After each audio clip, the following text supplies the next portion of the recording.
तो आज हम पढ़ेंगे NABH फिफ्थ एडिशन के बारे में। NABH फिफ्थ एडिशन के कौन कौन से चैप्टर्स हैं, स्टैंडर्ड्स हैं और उसमें लैब का जो क्या रिक्वायरमेंट है। तो सबसे पहले आपको जानना है NABH का फुल फॉर्म क्या है। NABH का फुल फॉर्म है national accreditation board for hospital and health care providers. जब एसेसर्स आते हैं असेसमेंट करने तो आपसे सबसे पहले पूछेंगे NABH का फुल फॉर्म क्या है। उससे पहले पूछेंगे आपसे कि आपके यहाँ NABH का स्कोप ऑफ सर्विसेज क्या है। स्कोप ऑफ सर्विसेज का मतलब होता है सेवा प्रदान करने का दायरा। दायरा मतलब कौन से डिपार्टमेंट आपके यहाँ है NABH में। तो NABH का जो फिफ्थ एडिशन है उसके अंदर टोटल जो चैप्टर्स हैं वो हैं 10 और 10 चैप्टर के अंदर जो टोटल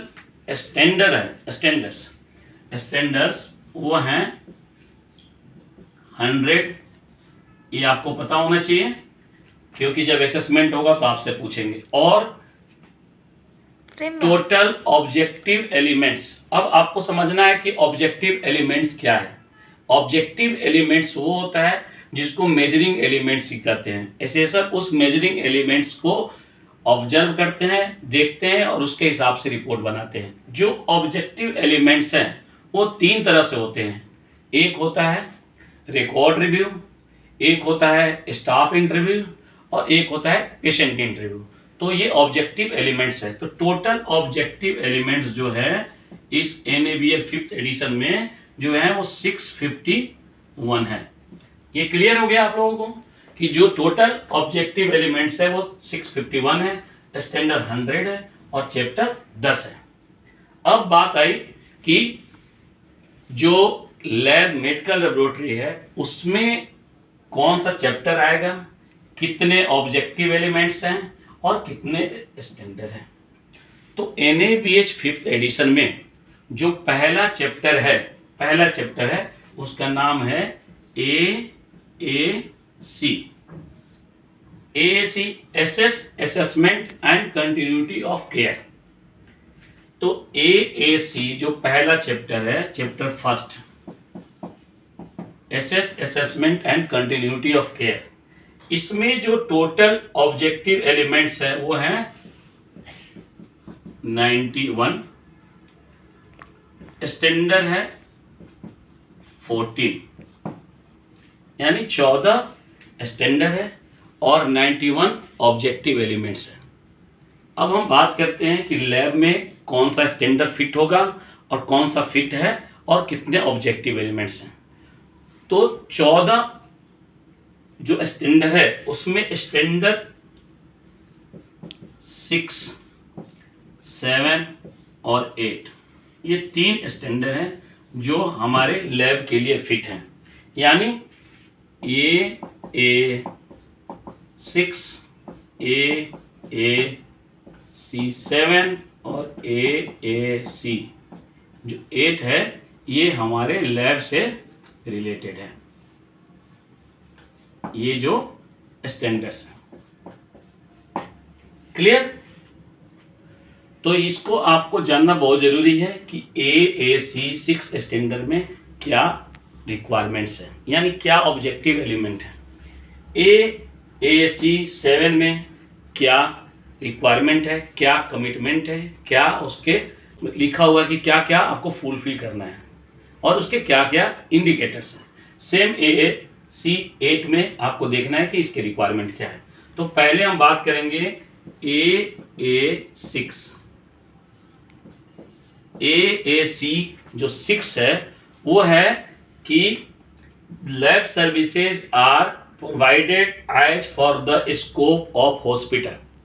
अब स्कोप ऑफ हॉस्पिटल का क्या मतलब है कि जो हॉस्पिटल के अंदर इतने सारे डिपार्टमेंट्स हैं जैसे lab, blood bank, radiology, medicine department, gynaec ward, cardiac ward, laundry, CSSD, तो ये जो रिक्वायरमेंट्स है इमरजेंसी, तो इनका जो रिक्वायरमेंट है उस हिसाब से आपके लैब में टेस्ट हम प्रोवाइड करते हैं कि नहीं करते हैं।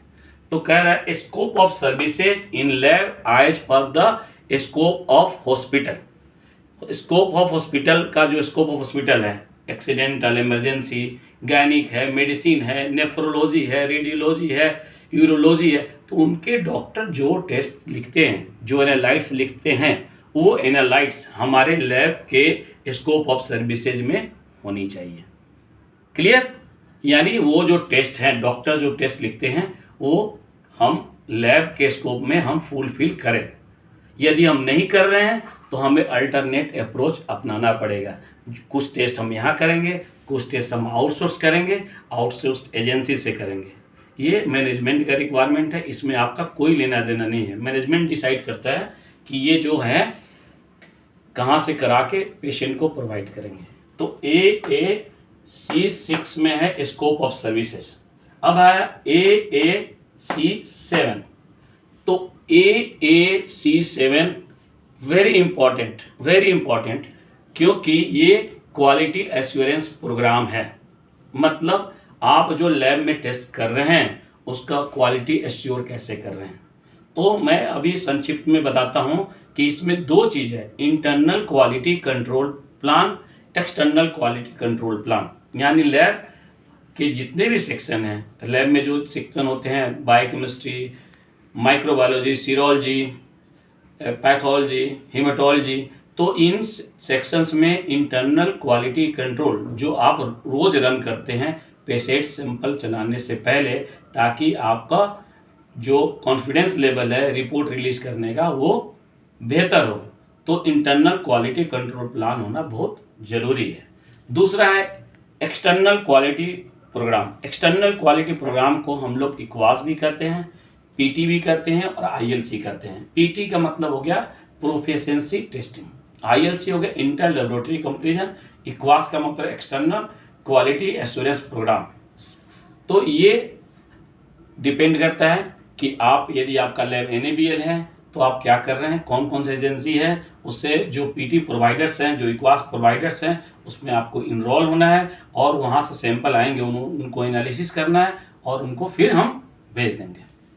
जब हम भेजते हैं तो हमारे रिपोर्ट को वहाँ के जो साइंटिस्ट हैं उसको एनालाइज करते हैं और हमें बताते हैं कि हमारा जो रिपोर्ट है उनके जो ट्रू वैल्यू है या मीन ऑफ कंपैरिजन है उससे कितना क्लोज है। इससे पता चलता है कि हमारा जो है रिपोर्टिंग सिस्टम वो अच्छा है और पेशेंट केयर पे इसका इफ़ेक्ट अच्छा आएगा, कोई साइड इफ़ेक्ट नहीं होगा। और तीसरा चैप्टर है AAC8 स्टैंडर्ड। ये और भी इम्पोर्टेंट है क्योंकि ये पूरा जो AAC8 है वो है लेबोरेटरी सेफ्टी प्रोग्राम। अब आप लोग को पता है कि आप लैब में काम करते हैं तो लैब में जो सारे सैंपल्स होते हैं वो आपको as a positive sample consider करना है कि वो सारे सैंपल जो है पॉजिटिव है।